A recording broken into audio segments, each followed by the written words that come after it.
The night the world stopped. Paris, August 31st, 1997. A black Mercedes speeds through the quiet streets of the City of Love. Inside sits the most photographed woman in the world, Princess Diana, unaware that these are her final moments.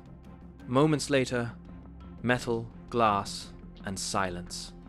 And just like that, the world changed forever. They called it an accident. But was it really? Why were the cameras already waiting? Why was every CCTV turned off? And why, after all these years, do so many still believe she was silenced? Tonight, we revisit one of the most shocking tragedies in modern history. The death of a princess who became a global symbol of love, rebellion, and truth. This is True Crime with Danny. Subscribe, sit back, and let's uncover the death of Princess Diana, the tragedy that shook the world. It was a quiet summer night in Paris, the 31st of August, 1997. The City of Love glowed softly under the streetlights, unaware that history was about to change forever. Inside the luxurious Ritz Hotel, Princess Diana, the most photographed woman in the world, was having her final dinner. She was smiling, yet there was a trace of exhaustion behind those famous blue eyes. For years, she had lived under the merciless gaze of cameras, the flashbulbs that followed her every move, every tear, every smile. That night, she wasn't just Princess Diana. She was simply Diana, a woman trying to find peace with the man beside her, Dodi Fayed, son of billionaire Mohammed Al-Fayed. The two had spent weeks avoiding the press, escaping to private villas, and cruising on luxury yachts. But no matter how far they ran, the paparazzi always found them. When the couple decided to leave the Ritz just after midnight, a swarm of photographers was waiting outside. To avoid them, their driver, Henri, took a back exit and sped toward the Pont de l'Alma tunnel. The black Mercedes-Benz S 280 sliced through the Paris streets at dangerous speed, flashing through red lights, its reflection glinting off the wet pavement. Moments later, at 12:23 a.m., the world's brightest light went dark.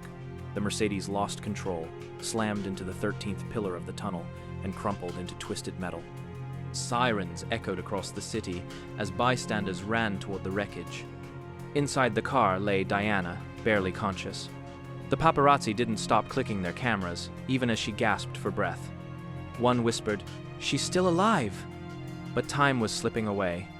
By the time the ambulance reached Pitié-Salpêtrière Hospital, the People's Princess was gone. The world awoke to the unthinkable. Princess Diana was dead at 36. Yet, as the tears of millions filled the streets, whispers began to grow. Was it really just an accident? Or was there something darker behind the crash? In the days leading up to her death, Princess Diana seemed happier than she had been in years. After her painful divorce from Prince Charles, in 1996, she had finally begun to rediscover herself. The world had watched her broken heart heal in front of flashing cameras, and now she was living life on her own terms. Diana had spent much of August 1997 with Dodi Fayed, enjoying the Mediterranean sun aboard his father's lavish yacht. The two laughed, swam, and were spotted sharing quiet, tender moments. The press called it a royal romance reborn, but behind the headlines, Diana was frustrated. Wherever she went, the paparazzi were waiting on boats, motorcycles, rooftops. She once said to a friend, "They'll never leave me alone, not even when I die." On August 30, Diana and Dodi flew from Sardinia to Paris. They were supposed to stay the night quietly at the Ritz Hotel, owned by Dodi's father. But once word got out that the People's Princess was in Paris, chaos erupted. Dozens of photographers swarmed the front entrance, shouting her name, climbing on cars just to get a picture. Inside the hotel, Dodi was restless. He had planned a surprise for Diana, an engagement ring he'd bought earlier that day. He told a friend, "Tonight will be special." But Diana wasn't sure. She loved him, yes, but marriage? After all she'd been through, she wanted freedom, not more chains. By 10 p.m., the couple tried to have dinner at the hotel's restaurant, but even there, whispers and camera flashes followed them. To escape the madness, Dodi suggested they return to his Paris apartment for privacy. Their driver that night was Henri Paul, the hotel's deputy head of security. Unknown to Diana, he had been drinking earlier and had traces of prescription drugs in his system. As they prepared to leave through the hotel's back exit, a small team of paparazzi had already guessed their plan and were waiting with their engines running. At 12:19 a.m., the Mercedes sped away from the Ritz, chased by motorcycles and flashing lights. Diana sat in the back seat with Dodi, seatbelt unfastened, whispering, "Just drive." Moments later, they vanished into the tunnel. The clock had just struck 12:23 a.m., and the streets of Paris were almost empty. The black Mercedes carrying Princess Diana, Dodi Fayed, Henri Paul, and bodyguard Trevor Rhys-Jones roared into the Pont de l'Alma tunnel at nearly 65 miles per hour, more than twice the legal speed limit. Inside the car, the atmosphere was tense. Dodi held Diana's hand as the flash of headlights flickered behind them. The paparazzi were still in pursuit, their motorcycles weaving dangerously close, cameras raised even as they sped through red lights. Henri Paul, trying to lose them, accelerated sharply. Seconds later, everything changed. Witnesses described a deafening sound, metal twisting, glass shattering, tires screeching. The Mercedes struck the 13th concrete pillar inside the tunnel with brutal force, bouncing off the wall before spinning to a stop. Silence followed for a moment, then chaos. Motorcyclists pulled over. Some rushed to the wreck, while others shockingly began snapping photos. Diana was still alive, though gravely injured. Her body was trapped in the back seat, her head slumped forward. Dodi and Henri Paul were killed instantly. Trevor Rhys-Jones, the only one wearing a seatbelt, was critically injured but alive. He would later become the sole survivor, the only witness inside the car who could speak. When emergency crews arrived, the scene was heartbreaking. One paramedic later recalled, "She kept saying, 'Oh my God, what's happened?' They didn't yet realize who she was." But even as they worked, the flashing of cameras never stopped. It took more than 30 minutes to free Diana from the wreckage. She was rushed to Pitié-Salpêtrière Hospital, where doctors fought desperately to save her. For over 2 hours, surgeons battled against time, trying to restart her failing heart. At 4 a.m., Princess Diana was pronounced dead. The news hit like a thunderclap across the world. In London, people woke up to the headlines. In Paris, crowds began gathering at the tunnel, leaving flowers and tears. But within hours, questions began to swirl. Why was the car speeding so fast? Why weren't they wearing seatbelts? And who, truly, was to blame for the death of the world's most beloved woman? As dawn broke over Paris on the 31st of August, 1997, the news spread like wildfire. Princess Diana is dead. Around the world, disbelief turned into grief, and grief quickly turned into anger. Crowds gathered outside Kensington Palace, lighting candles, leaving flowers, and sobbing openly. Diana wasn't just a princess, she was the people's voice, the woman who touched hearts far beyond royal walls. But as the mourning grew, so did suspicion. How could such a powerful, well-protected figure die in what was being called a simple car crash? Something didn't add up. French authorities immediately launched an investigation. The driver, Henri Paul, became the first target. Toxicology reports showed that his blood contained high levels of alcohol and traces of antidepressants. Officials declared that he was drunk and lost control of the car. Case closed, or so they thought. But Mohammed Al-Fayed, Dodi's father, refused to accept that story. He claimed his son and Diana were murdered, victims of a royal conspiracy to stop their relationship. According to him, the British establishment, even elements of the royal family, could not tolerate the idea of Diana marrying an Egyptian Muslim and possibly having his child. His claims triggered a storm. Newspapers across the world published bold headlines. Was Diana killed? Royal cover-up? And assassination in Paris? Meanwhile, witnesses began coming forward with conflicting accounts. Some said they saw a bright flash of light inside the tunnel moments before the crash, possibly to blind the driver. Others reported seeing a mysterious white Fiat Uno that sped away right after the collision, but no such car was ever found. In Britain, The public demanded answers. Was Henri Paul really drunk? Why was there no CCTV footage from inside the tunnel? Why were the paparazzi allowed so close? Every missing detail only fueled more suspicion. For years, the mystery deepened. While French authorities ruled it an accident caused by reckless driving and the paparazzi chase, millions weren't convinced. They believed Diana's death was no accident, it was a carefully planned act. And as whispers turned into accusations, one question refused to die. Who really wanted Diana gone? London had never looked so quiet. Streets that once echoed with laughter were now lined with flowers, photos, and handwritten letters. Mountains of bouquets stretched for miles outside Kensington Palace, a sea of color and sorrow. People wept openly, strangers hugging strangers, united by grief. It was as if the heart of the nation had stopped beating. For nearly a week after Diana's death, the royal family remained silent at Balmoral Castle in Scotland. The Queen, Prince Charles, and Diana's sons, Prince William and Prince Harry, then just 15 and 12, stayed hidden from public view. Many Britons grew furious. They wanted their queen to speak, to comfort them, to grieve with them, but all they saw was silence. The media, once Diana's greatest tormentor, now defended her fiercely. Headlines turned against the monarchy. Where is our queen? Show us you care. Finally, after days of pressure, Queen Elizabeth II addressed the nation live on television, a rare and emotional moment. With visible sadness, she said, "What I say to you now, as your queen and as a grandmother, I say from my heart, she was an exceptional and gifted human being." On the 6th of September, 1997, the world watched the funeral. Over 2.5 billion people tuned in one of the largest broadcasts in history. Diana's coffin, draped in the royal standard and white flowers spelling mummy, moved slowly through the streets of London. At its front walked her two sons, heads bowed, side by side with their father, grandfather, and uncle. The silence was so deep, you could hear the footsteps echoing across the city.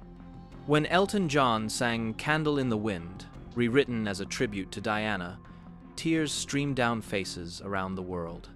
But amid the mourning, something else was changing, a shift in power, a storm against the palace. People began to question the royals' coldness, their distance, and the system that had pushed Diana to isolation. The people's princess had become even more powerful in death than in life. And behind the tears, rumors were growing louder. Maybe her death wasn't fate. Maybe it was a warning. Years passed, but the world couldn't let go of one haunting question. Was it really just an accident? In 2004, 7 years after the crash, the British government opened its own official inquiry, Operation Paget, led by former London Police Chief Lord John Stevens. His mission was simple but impossible: uncover the truth about Princess Diana's death once and for all. He and his team went through hundreds of witness statements, thousands of photos, and hours of testimony. What they found only made the mystery deeper. One of the first puzzles was the white Fiat Uno that witnesses saw speeding away from the tunnel right after the crash.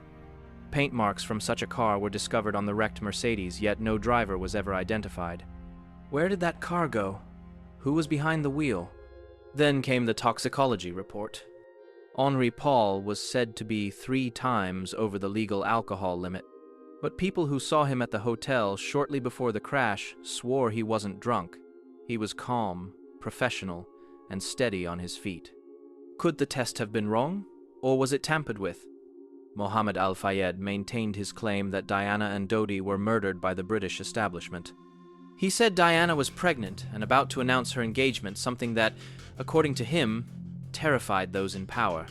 He insisted that British intelligence agencies were involved and that the crash was carefully staged to look like an accident. However, after years of investigation, Operation Paget concluded in 2006 that there was no evidence of conspiracy. According to the final report, the tragedy was caused by a drunk driver and relentless paparazzi pressure. But the public wasn't convinced. Many believed the inquiry was just another cover-up to protect the powerful. Too many questions were left unanswered. Why was every CCTV camera near the tunnel mysteriously turned off that night? Why were Diana and Dodi not wearing seatbelts when they usually did? And why did witnesses describing a blinding flash before the crash vanish from official reports? The deeper investigators looked, the darker the story became. Diana's death wasn't just an accident to the world anymore, it was a mystery that refused to rest. The more time passed, the louder the theories grew. Everyone seemed to have their own version of what truly happened that night in Paris. Some theories were wild, others disturbingly believable, but all had one thing in common. They pointed to something darker than an accident. One of the most popular theories came directly from Mohammed al-Fayed, Dodi's father. He claimed that Prince Philip, the Queen's husband, and elements of British intelligence, MI6, plotted Diana's death. According to him, they feared the scandal of Diana marrying a Muslim man, possibly having his child, and introducing that bloodline into the British royal family. He even said she was pregnant, though no medical evidence ever confirmed it. Another theory focused on MI6 involvement. A former intelligence officer once testified that the crash bore an eerie resemblance to a secret plan he'd seen years earlier, a staged car accident in a tunnel meant to silence a target. Was this just coincidence? Or a real-life operation that went too far? Then came the flash theory. Several witnesses claimed they saw a bright light moments before the Mercedes hit the pillar, possibly from a strobe device meant to blind the driver. But again, no device was ever found. Others believed Diana herself predicted her death. In a letter she wrote to her former butler, Paul Burrell, she said chillingly, "My husband is planning an accident in my car brake failure and serious head injury to make the path clear for him to marry." When this letter surfaced after her death, the public was stunned. How could she have written that just months before dying in a car crash? Still, skeptics argued that there was no solid proof. Official reports pointed to speeding, alcohol, and the chaos of paparazzi chasing her car. But for millions, that explanation felt too neat, too convenient. Diana had been loved, yet she had also been a rebel, someone who challenged the monarchy, spoke against the system, and lived by her heart. For many, that made her too dangerous to live. Her death, they believed, wasn't just tragedy, it was silencing. The death of Princess Diana didn't just shatter hearts, it changed the British monarchy forever. Before her, the royal family had always lived behind cold palace walls, distant and untouchable. But Diana was different.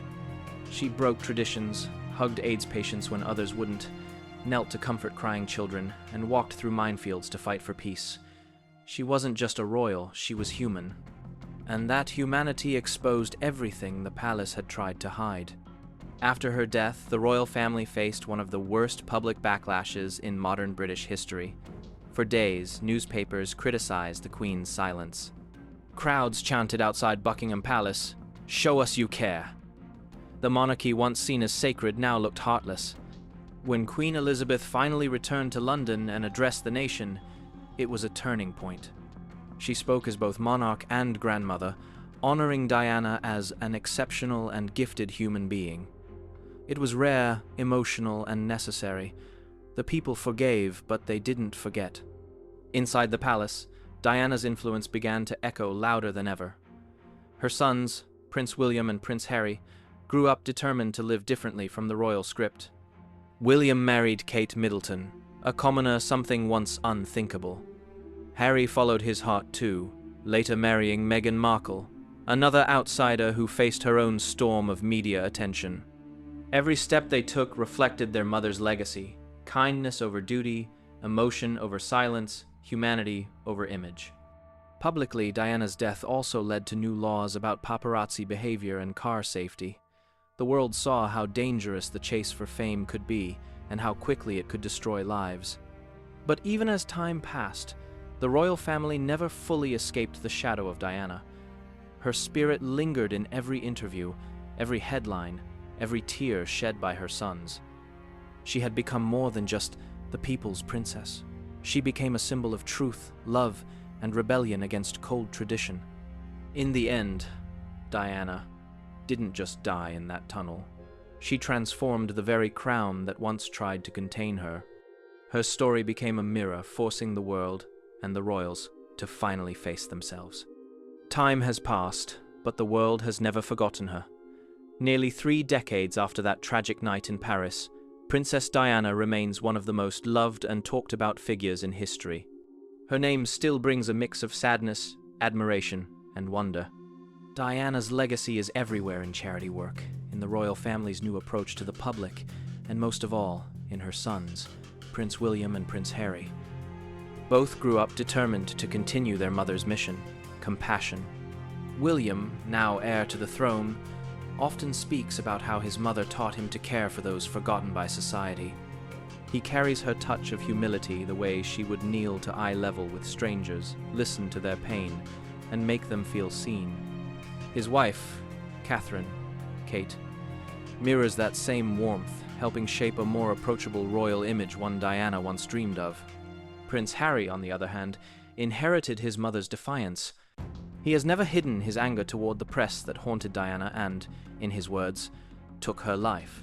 His decision to step back from royal duties and protect his wife and children echoed Diana's greatest wish: freedom.